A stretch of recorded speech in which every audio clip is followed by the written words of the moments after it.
जो कंपनियां सालों से चल रही हैं, तो आप उसी कंपनी के शेयर ले लीजिए, हिंदुस्तान यूनिलीवर। आप अपनी हैसियत के हिसाब से, अगर जो आप छोटा शेयर खरीदना चाहते हैं तो मार्केट में छोटी वैल्यू का भी शेयर है। मगर इस लाइन के अंदर आपको एक बात का ध्यान रखना पड़ेगा कि आप किसी के कहने पे उल्टी सीधी कंपनी मत खरीदें। तो आपने जब इन्वेस्टमेंट करते हैं इस लाइन के अंदर, तो आपको 2-3 साल वेट करना पड़ेगा।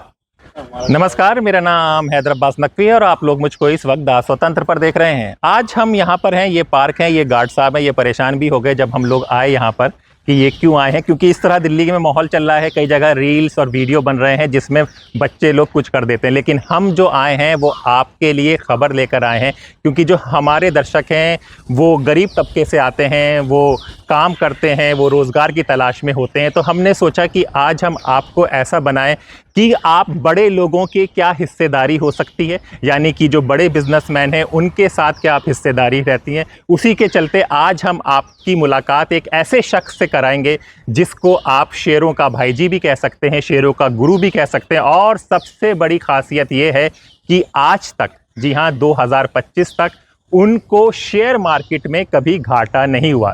तो कैसे वो शेयरों का चयन करते हैं, कैसे वो शेयर चुनते हैं और क्या पॉलिसी, क्या स्ट्रेटजी, क्या है, ये सब समझने के लिए आप वीडियो पूरा अंत तक देखें। आइए चलते हैं, आपको मिलाते हैं। जी, कैसे हैं सर? सब दुआएं हो रही हैं। बैठिए। आइए सर, ये खबर है कि आपको कभी शेयर बाजार में घाटा ही नहीं हुआ, ऐसा कैसे हो सकता है? भाई, असल में ऐसा हुआ कि हम बहुत ही मामूली आदमी थे। तो हमारे एक मामा जी थे जिनको हम सर जी कहते थे। तो हमारे पास पैसे भी नहीं थे, कुछ भी नहीं थे। तो हमने कहा, हमारे पास एक थोड़े से पैसे आ गए, तो हमने कहा साहब किस तरह से इनको इन्वेस्ट किया जाए। तो ना तो कोई प्रॉपर्टी खरीदी जा सकती थी और ना ही कोई इन्वेस्टमेंट कहीं पे किया जा सकता था। तो उन्होंने कहा कि भाई आप, ऐसा है कि ये पैसा शेयरों में इन्वेस्ट कर लीजिए, क्योंकि आप शेयरों को एक शेयर भी खरीद सकते हैं, 2 शेयर भी खरीद सकते हैं। तो दुनिया के अंदर अगर जो कोई भी आप बिजनेस करना चाह रहे हैं या इन्वेस्टमेंट करना चाह रहे हैं, तो सब में कम पैसों में इन्वेस्टमेंट शेयरों में किया जा सकता है। अब आपने इन्वेस्टमेंट तो करना सीख लिया शेयरों में, मगर अब आपको ये देखना होगा कि आप चॉइस कैसे करें। बिल्कुल ऐसा, तो उसके लिए बेस्ट तरीका है, किसी एक्सपर्ट पे ना जाइए, किसी कुछ पे ना जाइए। आपको जिन कंपनियों के बारे में मालूम है, जो कंपनियां सालों से चल रही हैं, जैसे आप मिसाल के तौर पे ले लीजिए, आप साबुन वो जो है सर्फ है, लक्स है, कब से चल रहा है, तो आप उसी कंपनी के शेयर ले लीजिए, हिंदुस्तान यूनिलीवर। यानी कि आप कहना चाह रहे हैं कि जो प्रोडक्ट आप लोग यूज कर रहे हैं, यानी कि जो आपके घर में डेली आ रहा है, तो उसके पीछे कंपनी का नाम होता है, उससे आप सर्च कर सकते हैं। जी हाँ, उनके, आप कंपनी के उनके शेयर ले सकते हैं। और अब तो आप एक शेयर ले सकते हैं। अच्छा, फिर जैसे गवर्नमेंट ऑफ इंडिया के power trading corporation, power grid, ये जो गवर्नमेंट की कंपनी है, रेल वाली कंपनी है, उनके आप शेयर खरीद सकते हैं। तो आप अपनी हैसियत के हिसाब से, अगर जो आप छोटा शेयर खरीदना चाहते हैं तो मार्केट में छोटी वैल्यू का भी शेयर है, बड़ी वैल्यू का शेयर खरीदना चाह रहे हैं तो बड़ी वैल्यू का भी शेयर है। मगर इस लाइन के अंदर आपको एक बात का ध्यान रखना पड़ेगा कि आप किसी के कहने पे उल्टी सीधी कंपनी मत खरीदें। किसी का कहने का मतलब है कि जो आजकल बहुत इन्फ्लुएंसर्स हो गए हैं, बहुत एक्सपर्ट अपने आप को बन गए हैं, उनके कहने पर मत कीजिए। उनका क्या निजी फायदा हो सकता है क्या? जी हाँ, जाहिर बात है, वो लोग अपने तरीके से एक्सप्लॉइट करते हैं और वो अपना एक नया तरीका बताते हैं, मगर उसके अंदर एक्चुअली आपको डाउट ही रहेगा। और अगर जो आप खुद अपनी, एक तो आपको सेटिस्फेक्शन रहेगा कि आपने अपनी चॉइस ली है, दूसरा आपको ये पता है कि कंपनी क्या कर रही है, ऐसा। तो उसमें आपको बस सिर्फ एक बात है, आपने जब इन्वेस्टमेंट करते हैं इस लाइन के अंदर, तो आपको 2-3 साल वेट करना पड़ेगा। अगर जो आप, क्योंकि एक्चुअली देखिए बिल्कुल इस टाइप का है कि जैसे फर्ज कर लीजिए आपने आज शेयर खरीदा, तो वो शेयर कुछ महीने तक ऊपर भी जाएगा, नीचे भी जाएगा। वहां पे आपको ये एहसास हो सकता है कि हमें इस लाइन के अंदर घाटा हो रहा है या इन शेयरों में हमें घाटा हो रहा है। मगर 3 साल के बाद वो कंपनी भी ग्रो करती है। फर्ज कर लीजिए कंपनी 10% के हिसाब से ग्रो कर रही है, तो 3 साल के बाद 30% तो कंपनी ने ग्रो कर ही लिया। तो आपका जो शेयर है वो भी ग्रो करेगा, उसके बाद आपको लॉस होना नजर बिल्कुल नहीं आएगा। बस 3 साल होल्ड करिए। अच्छा, मैं तो एक बात ये भी कहता हूँ, आइए थोड़ा सा चलते भी हैं, जी। चलते चलते बात करते हैं। हाँ जी बताइए, आइए। एक बात मैं ये भी आपसे कहना चाहता हूँ कि जैसे लोग बाग इन्वेस्टमेंट करते हैं, जी जी, जो ये सोचते हैं कि इन्वेस्ट करें, और इन्वेस्टमेंट के बारे में आदमी सोचता है ये है कि भाई मेरा इन्वेस्टमेंट ग्रो कराए या नहीं कराए। हाँ, तो मैं तो ये कहता हूँ आप इन्वेस्टमेंट करिए ही मत इस लाइन में। तो इन्वेस्टमेंट नहीं करे तो फिर क्या करें, कैसे? नहीं, मैं बता तो रहा ना, आप एक्सपेंडिचर तो करते हैं। हाँ, आप होटल में जाके खाना खाते हैं, ऐसा आप और कहीं घूमने जाते हैं, तो आपका एक्सपेंडिचर है, उसका कोई रिटर्न तो नहीं है। मैं कहता हूँ आप एक आधे अपने ऐसे उसको खर्चे को रोक दीजिए, और आप यही सोचते हुए कि हमने खर्चा करा है, आप उसको पैसे को शेयर में लगा दीजिए। यानी कि आप कह रहे हैं इनका क्या, मैं जो समझ रहा हूँ कि जैसे कि आप 3 समोसे खाते हैं तो आप एक खा लीजिए, 2 को बचा लीजिए, उस 2 पैसों को आप उसमें कर दीजिए, शेयरों को अंदर लगा दीजिए। ऐसा उसके अंदर एक चक्कर ये भी बड़ा इंटरेस्टिंग होता है कि आप फिर ये नहीं देखेंगे कि आपका इन्वेस्टमेंट ग्रो कर रहा है या नहीं कर रहा है, क्योंकि आपने तो एक्सपेंडिचर किया है। ऐसा तो देखिए, इसी तरह से मैं आपको एक बात और बताऊं कि जैसे आपका ये जो होता है इंश्योरेंस, हाँ इंश्योरेंस के बारे में एक्सपर्ट्स ये कहते हैं जी it's a very very very bad investment जी, but a very very good expenditure. क्योंकि इन्वेस्टमेंट के हिसाब से अगर जो आप अपने इंश्योरेंस को देखें तो वो उस हिसाब से ग्रो नहीं होता, और जगहों पे ज्यादा ग्रो होता है जी, मगर एक्सपेंडिचर इसलिए कि आपका देखे मतलब खराब सरकमस्टांसिस में और ऐसी जगहों पे वो फायदेमंद होता है। तो इसलिए वहां पे अगर जो इस तरह से आप करें तो वो फायदेमंद होता है। तो शेयर लाइन के अंदर भी आपका जो है, इसमें आप ये समझिए इक्विटी जो है, जो शेयर हैं, वो वर्ल्ड के अंदर सब में अच्छा इन्वेस्टमेंट माना जाता है। ऐसा जितना अब आप ये देखिए, वर्ल्ड के अंदर जो रिचेस्ट आदमी एक जमाने में हुए हैं वॉरेन बफेट, तो उन्होंने इसी लाइन में आए, और वो तो बहुत यंग एज में आ गए थे इस लाइन में, वॉरेन बफेट। मगर एक बात उन्होंने जो बड़ी इंटरेस्टिंग बताई कि हम लोग जो प्रॉफिट बुकिंग करते हैं शेयरों में, हाँ कि शेयर खरीद लिए और जब वो बढ़ गए तो हमने बेच दिया। बिल्कुल भैया, जब कंपनी ग्रो कर रही है हाँ, तो आप उन्हें बेच क्यों रहे हैं? है ना, आप उनको होल्ड कीजिए।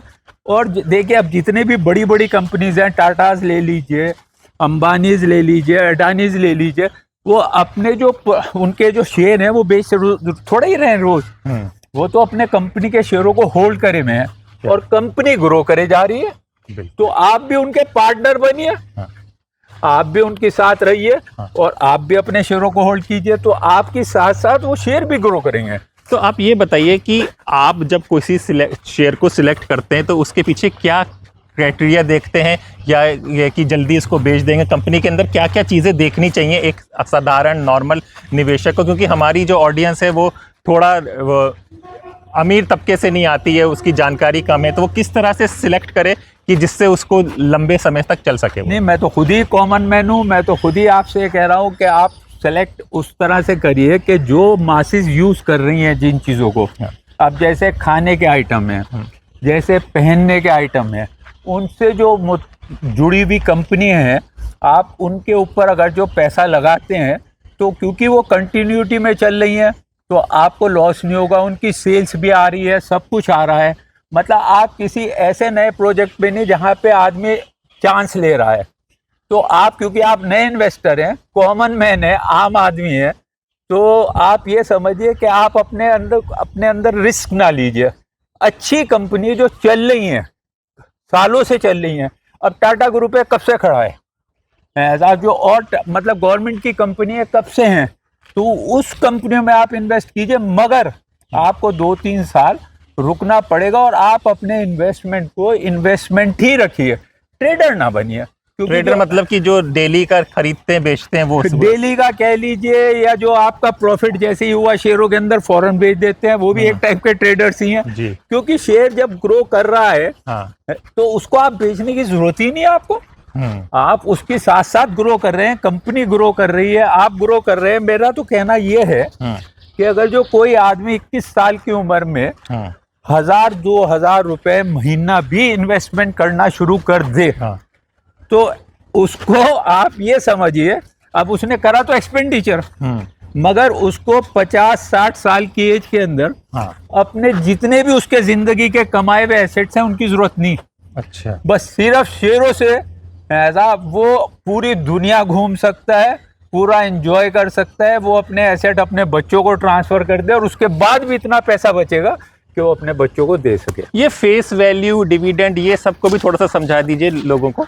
ऐसा है कि शेयरों की जब कंपनी, देखिए कोई भी बड़ा प्रोजेक्ट जैसे होता है, तो हर आदमी के पास इतना पैसा तो होता नहीं कि साहब वो आपका करोड़ों के, हजारों करोड़ों का इन्वेस्टमेंट कर सके। तो ये शेयरों की लाइन पूरी दुनिया में इसलिए आई कि बड़े प्रोजेक्ट्स को स्टार्ट करने के लिए उनको आपके उनकी वैल्यू को, उनकी जो आपका कंपनी की, उनको शेयरों में कन्वर्ट कर दी गई। अब वो शेयर के मतलब भाई हमें इतने लाख करोड़ करने हैं, तो कई 100 रुपए की फेस वैल्यू का शेयर होता था पहले, अब बहुत कम होते हैं। फिर आया 10 रुपए की फेस वैल्यू के शेयर, वो अभी भी है, मगर अब उनको भी कन्वर्ट करते जा रहे हैं 5 रुपए में, 2 रुपए में, 1 रुपए की फेस वैल्यू। तो एक्चुअली ये शेयर की फेस वैल्यू है। भाई जी, जैसे ये गार्ड साहब चल रहे हैं, तो ये भी इन्वेस्टर बन सकते हैं क्या? हर आदमी इन्वेस्टर बन सकता है। अच्छा। ये अपनी जिंदगी के अंदर बड़े आदमी बन सकते हैं और दूसरा बड़े आदमियों के साथ पार्टनर बन सकते हैं। आप ये समझिए कि टाटा के पार्टनर हो सकते हैं, अंबानी के पार्टनर हो सकते हैं, हर एक के पार्टनर बन सकते हैं। ये अपने आप को कह सकते हैं कि मैं इनके साथ आपका इस कंपनी के अंदर पार्टनर हूँ, क्यों नहीं कहेंगे? बिल्कुल। ऐसा जब आप पार्टनर हैं, जब आप शेयर होल्डर हैं, तो आप उस कंपनी के मालिक हैं। ओके, तो भाई जी ये बताइए कि आपने कैसे शुरुआत की और पहला शेयर आपका क्या था, अगर आपका अपना निजी अनुभव बनाना चाहें तो? भाई देखिए, एक्चुअली जैसे मैंने आपसे कहा था कि हमारे जो मामा जी थे, जिनको हम सर जी कहते थे, तो उन्होंने हमें लाइन दी। अच्छा, हमें पढ़ने का थोड़ा शौक था, अखबार वगैरह का, तो हम थोड़ा सा हमने स्टडी भी करा इस पे। तो हमने सब में पहला जो शेयर खरीदा, वो खरीदा एशियन पेंट। ओके। मगर उस जमाने में एक्चुअली चक्कर क्या होता था कि उस जमाने में आपका शेयर 1-2 में नहीं आता था। उस टाइम आपका ये होता था कि आपको इतने मिनिमम शेयर खरीदने हैं, जैसे कोई कंपनी के 50 शेयर मिनिमम खरीदने हैं, कुछ कंपनियों के 100 शेयर मिनिमम खरीदने हैं। तो उसके लिए थोड़ा पैसा इन्वेस्टर को ज्यादा करना पड़ता था, कॉमन मैन को। तो इसलिए ज्यादा आदमी नहीं आते थे इस लाइन के अंदर। तो हमने भी एक थोड़ा सा अमाउंट इकट्ठा करके हमने 50 शेयर खरीदे एशियन पेंट के। अच्छा। और वो हमने एशियन पेंट का जो शेयर खरीदा, 186 रुपए का एक शेयर पड़ा हमें, और उसकी फेस वैल्यू थी 10 रुपए। ओके। आज वो शेयर जो है डिवाइड हो गया। एक शेयर की फेस वैल्यू जो 10 रुपए थी, वो 10 शेयरों में कन्वर्ट हो गया। और वो एक शेयर जो है इस टाइम, वो आपका ये समझिए 2300-2400 रुपए, मगर 3600 रुपए तक पहुंच गया वो। तो अब आप ये समझिए कि जो हमने वो शेयर 186 रुपए का खरीदा था, आज वो अगर जो देखा जाए उसकी मतलब मैक्सिमम जो वो गया है, तो 37,000 तक गया है। और साथ में आपको बोनस और ये सब भी मिलता जी, ये अलग से फायदा होता है शेयरों की लाइन के अंदर, क्योंकि शेयर जो है सिर्फ आपको डिविडेंड तो होता है, जो कंपनी प्रॉफिट कमाती है उसके अंदर जो डिस्ट्रीब्यूट करती है अपने शेयर होल्डर्स को, उसको तो हम डिविडेंड कहते हैं। मगर जब कंपनी के पास, आइए बैठते हैं जी, जब कंपनी के पास रिजर्व ज्यादा इकट्ठा हो जाता है, तो वो कंपनी क्या करती है, उस रिजर्व को अपने शेयर होल्डर्स में ही बांट देती है। ओके। जिसको हम बोनस कहते हैं। अच्छा। तो वो बोनस की शक्ल में उसमें कंपनी कोई पैसा नहीं लेती, बल्कि शेयर दे देती है। और डिविडेंड भी समझा दीजिए एक बार। डिविडेंड मैंने अभी जैसे आपको बताया कि कंपनी जो प्रॉफिट कमा रही है, तो उसको हर साल कंपनी को अपने प्रॉफिट का कुछ हिस्सा बांटना पड़ता है, मैंडेटरी है। तो कंपनी जो वो हिस्सा बांटती है, वो ही डिविडेंड है। अच्छा, अब एक चीज और भी है, बाजे टाइम कंपनी सोचती है कि अब हमें एक्सपेंशन करना है। अब कंपनी के पास पैसे नहीं है, तो कंपनी उस टाइम क्या करती है, अपने ही शेयर होल्डर्स को राइट्स देती है। ओके। अब ये राइट्स जो होते हैं शेयर की वैल्यू से कम के होते हैं, मगर ये राइट्स, उनका जो राइट्स जाता है वो शेयर होल्डरों को जाता है। तो इसलिए वो सब में पहले राइट अपने शेयर होल्डरों को देती है और किसी को नहीं देती है। और कम वैल्यू पे, तो शेयर होल्डरों को ये फायदा होता है कि फर्ज कर लीजिए 1500 का शेयर है तो 1000 रुपए में 1100 रुपए में मिलेगा बिकॉज ऑफ राइट। और जब वो राइट मिल जाएंगे वो उनको 1500 का बेचना चाहें तो बेचें, मगर मैं तो कहता हूं आप बेचिए ही मत, सिर्फ आप अपने शेयरों को उस टाइम बेचिए जब आपके घर में कोई बच्ची की शादी हो रही है या बच्चे के एजुकेशन का चक्कर है या कोई है, अदरवाइज आपको बेचने की जरूरत नहीं है। They are just like an asset. भाई आप कुछ बताइए, कोई भी आदमी प्रॉपर्टी इसलिए तो नहीं खरीदता कि रोज रोज आपका बेचे खरीदे, वो तो खरीद ली रख ली तो एसेट है। तो इसी तरह से आप शेयरों को भी अपना एसेट समझिए। भाजी ये बूम और क्रैश मार्केट क्या होती है, इसको भी थोड़ा ये एक्चुअली जैसे जो ट्रेडर्स होते हैं जो ट्रेडिंग करते हैं उनके अंदर ये सिस्टम चलता है, क्योंकि एक्चुअली ये लाइन जो है बहुत ही वैसी लाइन है कि जरा सा भी वर्ल्ड के अंदर कोई कुछ गलत न्यूज आई तो मार्केट डाउन होनी शुरू हो जाती है। मगर उसका एक्चुअली देखिए वहां पे ना तो कंपनी को कोई नुकसान हो रहा है ना कुछ हो रहा है, कंपनी सही चल रही है। तो आदमी को भरोसा अपनी कंपनी पे और अपने इन्वेस्टमेंट पे रखना चाहिए। मगर क्योंकि जो नए नए आदमी आए हुए होते हैं जिनको ये लोग नहीं समझाते, तो उसकी वजह से वो मार्केट अप एंड डाउन होती है। बस आप उस टाइम होल्ड करे रखिए, हिम्मत बनाए रखिए। और ये तो एक अच्छा मौका है क्रैश का कि आप अगर जो किसी नई कंपनी में इन्वेस्ट करना चाह रहे हैं और शेयर लो पे हैं तो आप उन्हें खरीदें, क्योंकि बेस्ट इन्वेस्टमेंट उसी टाइम माना जाता है जितना लो पे आप शेयर को परचेज करते हैं। ऐसा क्योंकि वहां पे आपको लॉस भी कम होगा, तो इसलिए।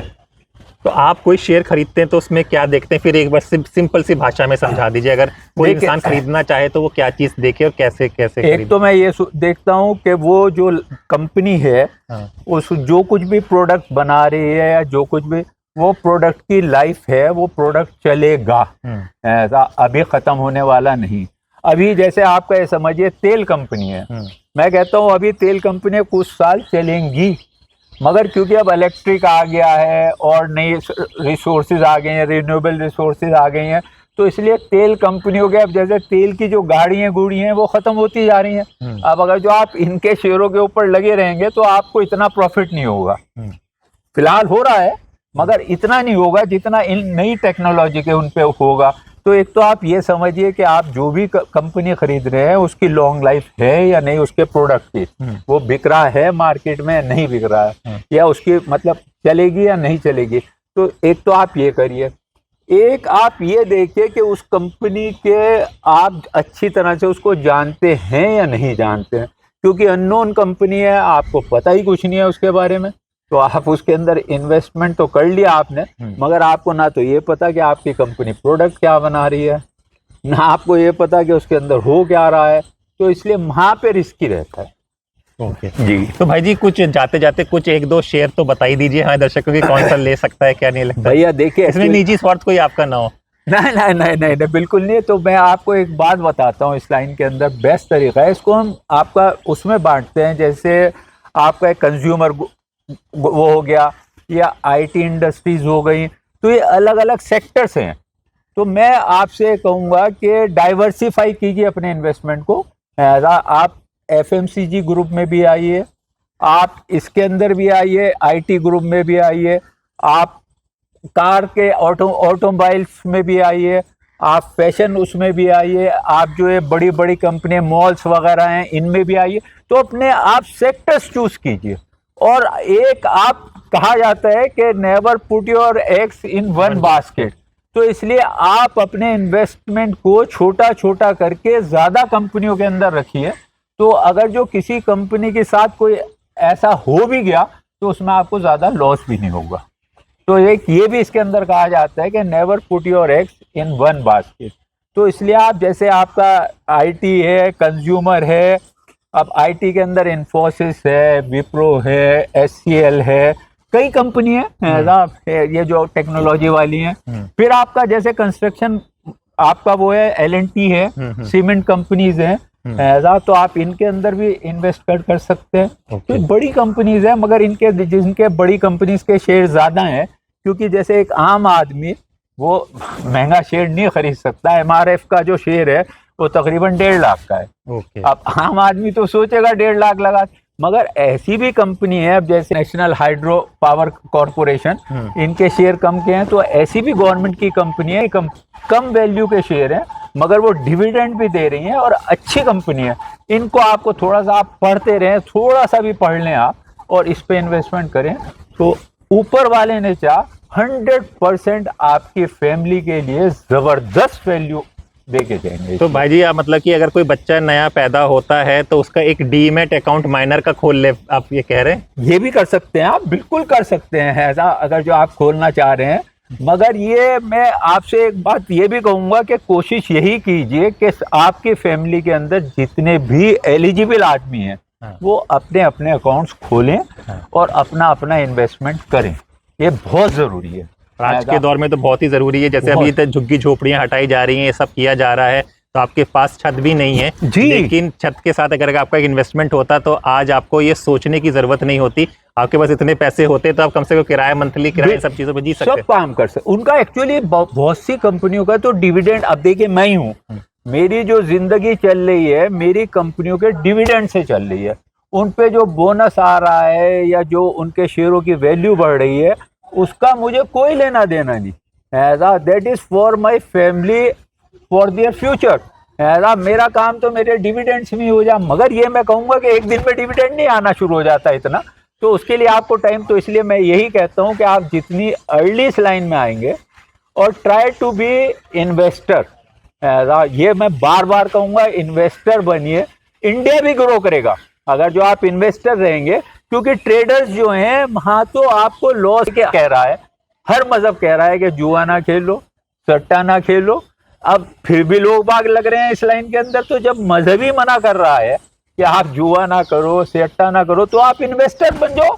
ऐसा आप अपना जितना भी अमाउंट है, थोड़े अमाउंट से आप स्टार्ट करिए और उनको होल्ड करिए। जब भी आप पे पैसा आए तो शेयर लेके डाल दीजिए, एक शेयर ले लीजिए, 2 शेयर ले लीजिए। जब आप देख रहे हैं कि आपका कोई शेयर ग्रो कर रहा है तो कंपनी जैसे बोनस दे रही है तो उस टाइम आप 2-3 शेयर और खरीद लीजिए, तो आपके शेयरों की मतलब वो भी बढ़ती चली जाएगी क्वांटिटी, कि आप हल्के हल्के कंपनी के साथ साथ जौन सी कंपनी आपको अच्छी लगने लगी, जिनका डिविडेंड अच्छा आने लगा, आप उनके शेयरों को और बढ़ाते चले जाइए। अच्छा, इसके अंदर ना तो कोई रजिस्ट्री करानी पड़ती, ये भी देखिए बड़ी इंटरेस्टिंग बात, ना ही कोई पहरेदार बिठलाना पड़ता कि भैया आपकी प्रॉपर्टी को कोई छेड़ रहा है या डिस्टर्ब कर रहा। मतलब आप इन सब हेजल से फ्री भी हैं। ऐसा आपके लिए ये इतना अच्छा लाइन है। और आम आदमी के लिए मैं तो कहूँगा आम आदमी को इस लाइन को ज्वाइन करना चाहिए। मुल्क के लिए भी फायदेमंद है, मगर उस टाइम फायदेमंद है अगर जो आप इन्वेस्टर हैं।